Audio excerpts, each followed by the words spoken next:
વિદ્યાર્થી મિત્રો, સ્વાગત છે એક્ઝામ ટુડે પર. ફ્રેન્ડ, ભારતના પૂર્વ વડાપ્રધાન અને મહાન અર્થશાસ્ત્રી એવા ડૉક્ટર મનમોહન સિંહનું હાલમાં નિધન થયું છે. સૌપ્રથમ આપણે એમને શ્રદ્ધાંજલિ આપીએ. મિત્રો, ટોપિક પર વાત કરવાના છે મનમોહન સિંહની. મનમોહન સિંહ જીકે ટોપ 50 પ્રશ્નો આપણે લઈને આવ્યા છે, તો છેલ્લે સુધી વિડીયો સાથે બની રહેજો. Very very very important topic રહેશે આ આવનારી તમામ પરીક્ષાઓ માટે. એક વર્ષ માટે મિત્રો આ કરંટ અફેર્સ તમારું ચાલશે. 1 થી 2 માર્કના પ્રશ્નો આમાંથી પૂછવામાં આવશે. તો મિત્રો, ટોપિક પર આવીએ. આપણે મનમોહન સિંહની વાત કરી રહ્યા છે, બરાબર. ક્વેશ્ચન નંબર 1 છે, મનમોહન સિંહના કાર્યકાળમાં અમેરિકાથી ન્યુક્લિયર ડીલ ક્યારે થઈ હતી? બરાબર, સ્ટારમાં કરજો મિત્રો. વેરી વેરી ઇમ્પોર્ટન્ટ પ્રશ્ન છે. અમેરિકાથી ન્યુક્લિયર ડીલ થઈ હતી મનમોહન સિંહના સરકારમાં માર્ચ 2006માં. ક્યારે થઈ હતી? માર્ચ 2006માં થઈ હતી. સ્ટારમાં કરજો મિત્રો. આ માર્ચ 2006 આમાં રાઈટ આન્સર છે ફ્રેન્ડ. તે સમયમાં યુપીએની સરકાર હતી. યુપીએનું પૂરું નામ છે યુનાઇટેડ પોલિટિકલ એલિયાન્સ, બરાબર. હાલમાં જેને ઇન્ડિયા ગઠબંધન કહેવામાં આવે એ તે સમયમાં યુપીએ તરીકે ઓળખાતું હતું, બરાબર. છેલ્લી ઘડી સુધી એવું લાગતું હતું કે સોનિયા ગાંધી વડાપ્રધાન બનશે, પણ 2004માં અટલ બિહારી વાજપેયીની સરકાર જતી રહી, એટલે કે એનડીએની સરકાર જતી રહી. કોંગ્રેસની સરકાર આવી હતી, કોંગ્રેસના ગઠબંધનની સરકાર આવી હતી અને મનમોહન સિંહ દેશના વડાપ્રધાન બન્યા. માર્ચ 2006ની અંદર મિત્રો અમેરિકાથી ન્યુક્લિયર ડીલ થઈ હતી. સ્ટારમાં કરજો આ. મનમોહન સિંહના કાર્યકાળમાં આધાર સ્કીમ ક્યારે લાગુ થઈ? હવે છે મિત્રો આધાર, જે આપણે આધાર કાર્ડ છે ને અત્યારે, એ મનમોહન સિંહના સમયમાં લાગુ થયા હતા. ક્યારે થયા? તો મિત્રો રાઈટ આન્સર છે એમાં જાન્યુઆરી 2009માં. જાન્યુઆરી 2009માં મનમોહન સિંહના કાર્યકાળમાં આધાર સ્કીમ જે છે એ લાગુ થઈ હતી, એટલે કે આધાર કાર્ડ બનાવવાના શરૂ થયા હતા. નેક્સ્ટ, મનમોહન સિંહના કાર્યકાળમાં શિક્ષાનો અધિકાર ક્યારે લાગુ થયો? તો મિત્રો રાઇટ ટુ એજ્યુકેશન, શિક્ષાનો અધિકાર એટલે કે દરેક ભારતીયને શિક્ષાનો અધિકાર. રાઇટ ટુ એજ્યુકેશન, જેને ઇંગ્લિશમાં કહેવામાં આવે છે, ગુજરાતીમાં કહેવામાં આવે છે શિક્ષણનો અધિકાર, હિન્દીમાં કહેવામાં આવે છે શિક્ષા કા અધિકાર. તો રાઇટ આન્સર છે મિત્રો એપ્રિલ 2010, બરાબર. એપ્રિલ 2010માં શિક્ષાનો અધિકાર જે છે એ લાગુ થયો હતો. સ્ટાર માર્ક કરજો આ પણ. મનમોહન સિંહના કાર્યકાળમાં રોજગાર ગેરંટી યોજના ક્યારે લાગુ થઈ હતી? તો મનમોહન સિંહના કાળમાં જે પણ ઐતિહાસિક ઘટનાઓ બની હતી, સૌથી પહેલાં આપણે એની વાત કરી રહ્યા છીએ. તો રાઈટ આન્સર છે મિત્રો સપ્ટેમ્બર 2005માં, બરાબર. સપ્ટેમ્બર 2005ની અંદર મનમોહન સિંહના કાર્યકાળમાં રોજગાર ગેરંટી યોજના જે છે એ લાગુ થઈ હતી. સ્ટારમાં કરજો. આ દરેક વસ્તુ તમારે એક્ઝામમાં ઇમ્પોર્ટન્ટ રહેશે. છે મનમોહન સિંહના કાર્યકાળમાં આરટીઆઈ કાનૂન એટલે કે રાઇટ ટુ એજ્યુકેશન, બરાબર. એને ઇંગ્લિશમાં કહેવામાં આવે છે રાઇટ ટુ એજ્યુકેશન, અને હિન્દીમાં શું કહેવામાં આવે છે મિત્રો? તો સૂચના કા અધિકાર, બરાબર. સૂચના કા અધિકાર, રાઇટ ટુ ઇન્ફોર્મેશન કાનૂન, એટલે કે તમે કોઈ પણ જગ્યાએ કોઈ પણ સૂચના જે છે એ માંગી શકો. આરટીઆઈ કાર્યકર્તા તમે નામ સાંભળ્યું હશે. તો રાઇટ આન્સર છે એમાં વર્ષ 2005માં. વર્ષ 2005માં મનમોહન સિંહના કાર્યકાળમાં આરટીઆઈ કાનૂન જે છે એ લાગુ થયું હતું. વિદ્યાર્થી મિત્રો, specially Gujarat police constable, PSI, LRD, CC mains, બેલીપ અને જીપીએસસી જેવી પરીક્ષાઓ માટે એક્ઝામ ટુડેનું લેટેસ્ટ એક વર્ષનું કરંટ અફેર્સ. આમાં તમને Olympic, Paralympic, Covid, IPL, GI tag, બદલાયા નામ, ભારત ગુજરાતના વર્તમાન પદાધિકારી, પુસ્તક લેખક, company CEO, brand ambassador, awards GK, sports GK, G20 summit, T20 world cup, FIFA world cup, election GK, Ayodhya GK, એટલે ટોટલ ટોપિક્સ, બરાબર. ટોપિક વાઇઝ મિત્રો 40થી વધારે કરંટ અફેર્સની પીડીએફ, છેલ્લા એક વર્ષની લેટેસ્ટ મંથલી કરંટ અફેર્સની પીડીએફ અને 10,000થી વધારે પ્રશ્નોનો આની અંદર સમાવેશ છે. તો પીડીએફ માટે માત્ર ₹250 9510411961 પર ગૂગલ પે, ફોનપે, પેટીએમ કંઈ પણ કરો, સ્ક્રીનશોટ મોકલી આપો. 2 મિનિટમાં પીડીએફ મળી જશે. મિત્રો, ગઈ તમામ એક્ઝામમાં 100% કરંટ અફેર્સ આપણું પૂછાયું છે. એના સબૂત પણ મેં ટેલિગ્રામ ચેનલમાં મૂક્યા છે. હાલમાં એસટીઆઈની પરીક્ષામાં 25માંથી 23 પ્રશ્નો આપણામાંથી પૂછાયા હતા. તો નેક્સ્ટ ક્વેશ્ચન પર આવીએ આપણે. ડૉક્ટર મનમોહન સિંહનું નિધન ક્યારે થયું? તો હાલમાં પરમ દિવસે ડૉક્ટર મનમોહન સિંહનું નિધન થયું છે મિત્રો 26 ડિસેમ્બર 2024ના રોજ. આજે એમનો જે છે અંતિમ વિધિ કરવામાં આવી હતી ન્યૂ દિલ્હી ખાતે. વર્ષ 2010માં રાષ્ટ્રીય પંચાયતી રાજ દિવસનું ઉદ્ઘાટન કોના દ્વારા કરાયું? તો સૌ પ્રથમ પંચાયતી રાજ દિવસ જે છે 2010માં એની શરૂઆત થઈ હતી, અને એ મિત્રો તે સમયમાંના વડાપ્રધાન મનમોહન સિંહ દ્વારા કરવામાં આવ્યું હતું. 2010માં રાષ્ટ્રીય પંચાયતી રાજ દિવસનું ઉદ્ઘાટન મનમોહન સિંહ દ્વારા કરવામાં આવ્યું. ડૉક્ટર મનમોહન સિંઘે રૂપિયાનું અવમૂલ્યન એટલે કે ડિવેલ્યુએશન કયા વર્ષે કર્યું? સ્ટારમાં કરજો મિત્રો. આમાં એક એક પ્રશ્ન મિત્રો ઇમ્પોર્ટન્ટ છે, બરાબર, કોઈ પણ પ્રશ્ન છોડાય એવું નથી. તો એ ક્યારે કર્યું હતું એમણે? તો 1991, 1991. આ એક ઐતિહાસિક ઘટના હતી જે સમયમાં આપણો દેશ જે છે મિત્રો એ આર્થિક સંકટમાં હતું. એક એઝ એ ઇકોનોમિસ્ટ મનમોહન સિંઘે જે છે એ એમની દૂરદર્શી જે યોજનાઓ હતી એના કારણે આજે આપણો દેશ જે છે એ ઇકોનોમીમાં પ્રગતિ કરી રહ્યું છે.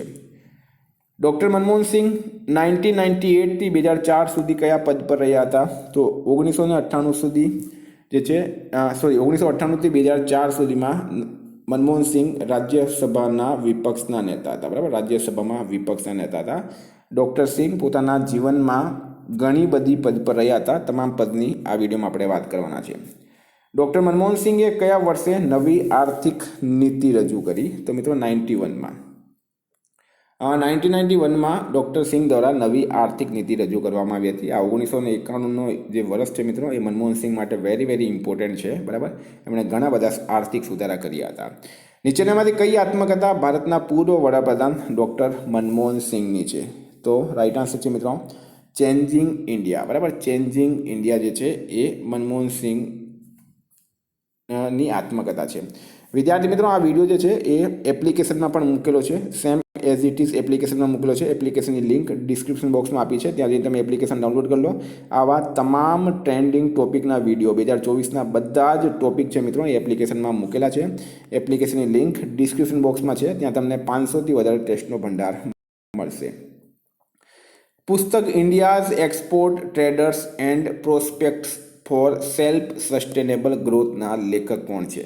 તો એક પુસ્તક આવ્યું છે India's export traders and prospects for self sustainable growth, અને આના લેખક કોણ છે મિત્રો? તો મિત્રો એ છે ડૉક્ટર મનમોહન સિંઘ. ડૉક્ટર મનમોહન સિંઘ આમાં રાઈટ આન્સર થશે. ધ એક્સિડેન્ટલ પ્રાઇમ મિનિસ્ટર પુસ્તકના લેખક કોણ છે? તો મિત્રો એ છે સંજય બારુ. સંજય બારુ, બરાબર. મનમોહન સિંઘ સરકારમાં એમના મિત્રો ચીફ એડવાઇઝર જેવું એમની પાસે પદ હતું સંજય બારુ પાસે, અને ધ એક્સિડેન્ટલ પ્રાઇમ મિનિસ્ટર પુસ્તક એમણે લખ્યું હતું. આ પુસ્તક જે છે મિત્રો આગળ પણ મેં તમને વાત કરી, 2004માં જ્યારે કોંગ્રેસ ફરી સત્તામાં આવી હતી તે સમયમાં આખા દેશને લાગતું હતું કે સોનિયા ગાંધી વડાપ્રધાન બનશે, પણ સોનિયા ગાંધીએ જે રિયલ પાવર છે એ પોતાના હાથમાં રાખ્યું હતું અને વડાપ્રધાન બનાવ્યા હતા કોને? મનમોહન સિંઘને. અને કહેવાય છે કે મિત્રો પાછળથી સરકાર જે છે એ ગાંધી પરિવાર ચલાવતું હતું, એટલે મનમોહન સિંઘને એક્સિડેન્ટલ પ્રાઇમ મિનિસ્ટર કહેવામાં આવ્યા. મનમોહન સિંઘની કયા વર્ષે વડાપ્રધાનના આર્થિક સલાહકાર તરીકે નિમણૂક થઈ? તો 1990માં. 1990માં મનમોહન સિંઘની વડાપ્રધાનના આર્થિક સલાહકાર તરીકે નિમણૂક કરવામાં આવી હતી. મનમોહન સિંઘ યોજના આયોગના ઉપાધ્યક્ષ ક્યારથી ક્યાર સુધી રહ્યા? તો પહેલી વાત મિત્રો આ યોજના આયોગ શું છે? તો અત્યારે જે નીતિ આયોગ ચાલે છે એને પહેલાં યોજના આયોગ કહેવામાં આવતું હતું. યોજના આયોગનું કામ પંચવર્ષીય યોજનાઓ તૈયાર કરવાનું હતું. વર્ષ 2014માં નરેન્દ્ર મોદીની સરકાર આવી અને નરેન્દ્ર મોદીએ યોજના આયોગને ભંગ કર્યું અને એની જગ્યાએ નીતિ આયોગ જે છે એ બનાવ્યું હતું. તો યોજના આયોગના ઉપાધ્યક્ષ, કારણ કે અધ્યક્ષ હંમેશા વડાપ્રધાન હોય છે, તો ઉપાધ્યક્ષ હતા 1985 to 1987. મનમોહન સિંઘ આરબીઆઈના ગવર્નર ક્યારથી ક્યાર સુધી રહ્યા? આરબીઆઈના ગવર્નર મિત્રો 1982 to 1985, બરાબર. 1982થી 1985 સુધી મનમોહન સિંઘ જે છે એ રિઝર્વ બેંકના ગવર્નર રહ્યા હતા, આરબીઆઈના ગવર્નર રહ્યા હતા મનમોહન સિંઘ. ડૉક્ટર મનમોહન સિંઘ કયા વર્ષે સર્વશ્રેષ્ઠ સાંસદના પુરસ્કારથી સન્માનિત કરાયા? તો મિત્રો વર્ષ 2002ની અંદર. વર્ષ 2002ની અંદર મનમોહન સિંઘને સર્વશ્રેષ્ઠ સાંસદના પુરસ્કારથી સન્માનિત કરવામાં આવ્યા. નેક્સ્ટ ડૉક્ટર મનમોહન સિંઘ બીજી વખત ભારતના વડાપ્રધાન ક્યારે બન્યા હતા? તો મિત્રો એ થયા હતા 2009ની અંદર. 2009ની અંદર મનમોહન સિંઘ જે છે એ બીજી વખત ભારતના વડાપ્રધાન બન્યા. સ્ટારમાં કરજો મિત્રો, ઇમ્પોર્ટન્ટ રહેશે આ. નાણામંત્રી માટે એશિયા મની એવોર્ડ ક્યારે મળ્યો? એટલે કે ડૉક્ટર સિંઘને જ્યારે તેઓ નાણામંત્રી હતા ત્યારે એમને એશિયા મની એવોર્ડથી સન્માનિત કરવામાં આવ્યા. અને આ મિત્રો રાઈટ આન્સર થશે આમાં 1993 અને 1994. આ બંને રાઈટ આન્સર છે, બરાબર. 1993 અને 1994. ભારતના આર્થિક ઉદારીકરણના પ્રણેતા કોણ હતા? વેરી વેરી વેરી ઇમ્પોર્ટન્ટ પ્રશ્ન છે આ. આર્થિક ઉદારીકરણના પ્રણેતા કોણ હતા? તો મિત્રો એ હતા મનમોહનસિંહ. બરાબર, મનમોહનસિંહ જે છે આર્થિક ઉદારીકરણના પ્રણેતા હતા. મનમોહનસિંહને પદ્મ વિભૂષણથી ક્યારે સન્માનિત કરાયા? તો મિત્રો 1987 1987માં મનમોહનસિંહને પદ્મ વિભૂષણથી સન્માનિત કરવામાં આવ્યા. Very very important. વર્ષ 2019માં મનમોહનસિંહ કયા રાજ્યથી રાજ્યસભા માટે ચૂંટાયા? તો મિત્રો રાઈટ આન્સર છે આમાં રાજસ્થાન રાજ્ય. બરાબર, રાજસ્થાન રાજ્યથી તેઓ વર્ષ 2019માં રાજ્યસભા માટે ચૂંટાયા. એના પહેલાં અસમ રાજ્યથી ચૂંટાતા હતા. વર્ષ 2019માં પ્રથમ વખત એવો ટાઈમ હતો જ્યારે તેઓ રાજસ્થાન રાજ્યથી રાજ્યસભા માટે ચૂંટાયા. નેક્સ્ટ, મનમોહનસિંહનો જન્મ ક્યારે થયો? હવે મિત્રો એમના પર્સનલ લાઈફ પર આવીએ આપણે. તો 26 સપ્ટેમ્બર 1932 26 સપ્ટેમ્બર 1932 મનમોહનસિંહનો જન્મ થાય છે. બરાબર, 26 સપ્ટેમ્બર 1932ના રોજ મનમોહનસિંહનો જન્મ થયો હતો. મનમોહનસિંહનો જન્મ પાકિસ્તાનના પંજાબ પ્રાંતના કયા ગામે થયો? તો મિત્રો મનમોહનસિંહે એમના જીવનમાં ખૂબ જ દુઃખભરી દાસ્તા છે એમની. એમનો જન્મ આજના પાકિસ્તાનમાં થયો હતો.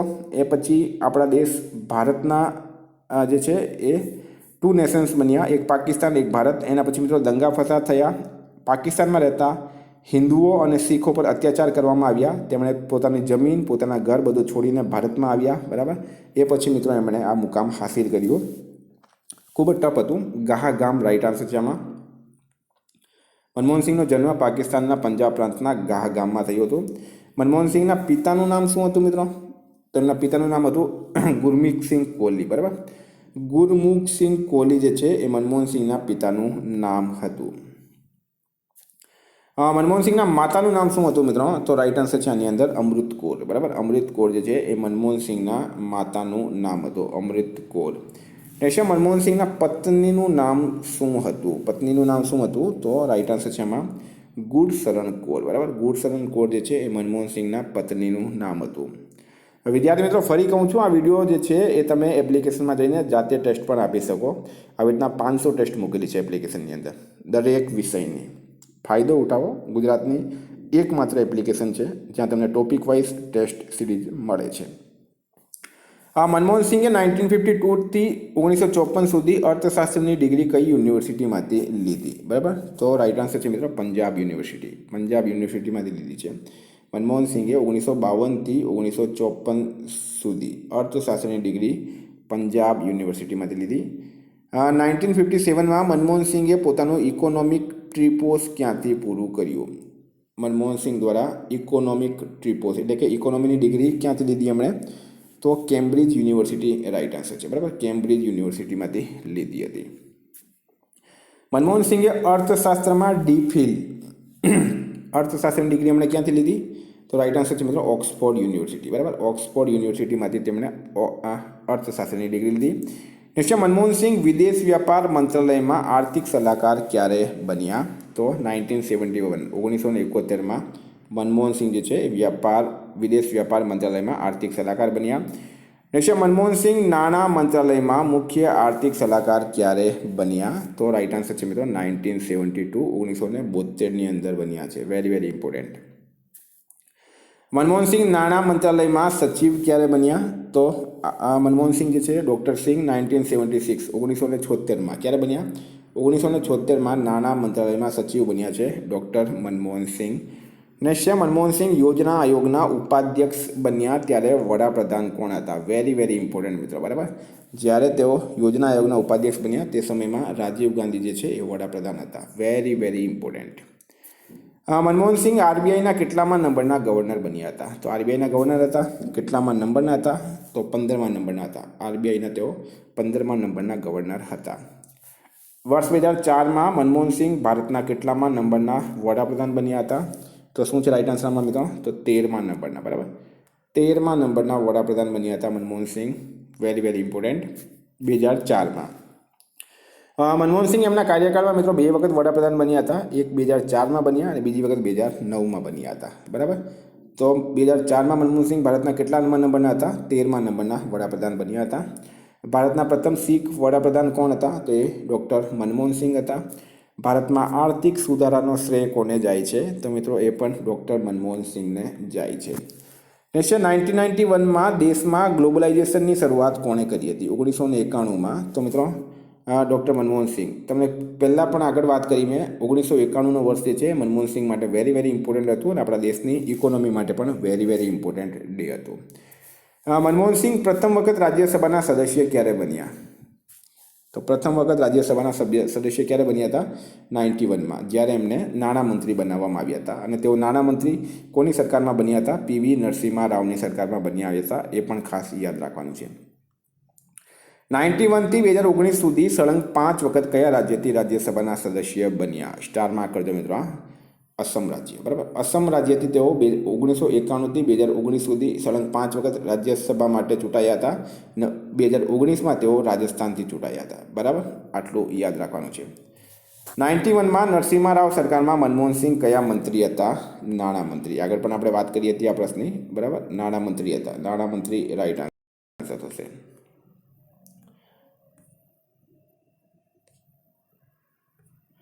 તો વિદ્યાર્થી મિત્રો, ઉમ્મીદ કરું તમને આ વિડીયો ગમ્યો હશે. બરાબર.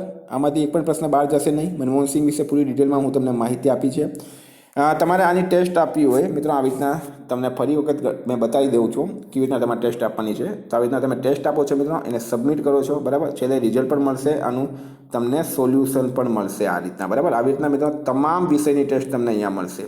જો મુખ્યમંત્રી છે, મનમોહન સિંહ છે, રાષ્ટ્રીય ફિલ્મ એવોર્ડ છે, મંત્રીમંડળ છે, રાજ્યપાલ છે, ગુજરાત પદાધિકારી છે, ભારત પદાધિકારી છે, અમેરિકન ચૂંટણી છે, બધી જ ટેસ્ટ તમને અહીંયા મળશે. અને મિત્રો બધા જ સબ્જેક્ટ વાઇઝ તમને આ એપ્લિકેશનમાં ટેસ્ટ મળશે. બરાબર. બધા જ સબ્જેક્ટ આની અંદર આવી જાય છે. ટોટલ સબ્જેક્ટની ટેસ્ટ મળશે તમને આની અંદર. જો ગુજરાત ઇતિહાસ, ભારતનું બંધારણ, કમ્પ્યુટર પરિચય, બરાબર, વિજ્ઞાન બધું મળશે.